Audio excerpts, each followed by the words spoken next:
Bonjour à toutes et à tous, je m'appelle David, je suis de Paris, en France, et je suis ici pour vous enseigner le français.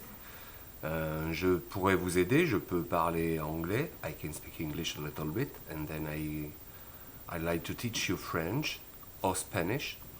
Je peux également parler en espagnol, hola a todos, me llamo David y vivo en París, y puedo enseñarte el francés.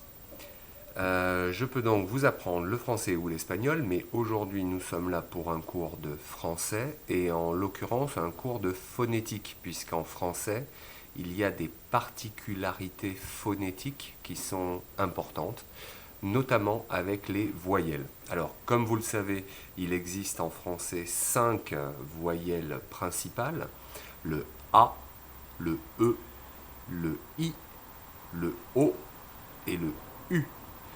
A, E, I, O, U. Mais il existe également ce que l'on appelle des voyelles nasales, c'est-à-dire qu'elles se disent avec le nez. On les sent, il y a comme une vibration dans le nez et la gorge est ouverte. Alors on va commencer avec le A et le E, une voyelle nasale, on rajoute un N. Cela donne en. On retrouve ces syllabes dans maman, prendre, en. La gorge est ouverte, la langue est derrière. Maman, prendre. It's mam, it's take. C'est mama, la mama, y la mujer, y tomar. Avec le O, la voyelle nasale qui correspond est le on, qui s'écrit O-N. La maison, on.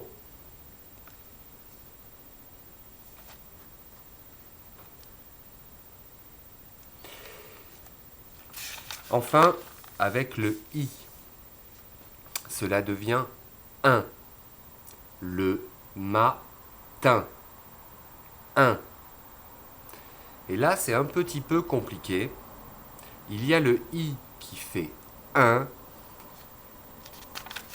et il y a le U qui fait un. La différence, selon les régions en France, si l'on est au nord ou au sud, des fois, on ne l'entend pas du tout. Donc, avec le I, cela devient un, le matin, et avec le U, ça devient un, comme un parfum. Les lèvres sont un petit peu avancées pour le deuxième ici. Un matin, un matin. Voilà. C'est un petit peu particulier. On va beaucoup le travailler lors des sessions de conversation.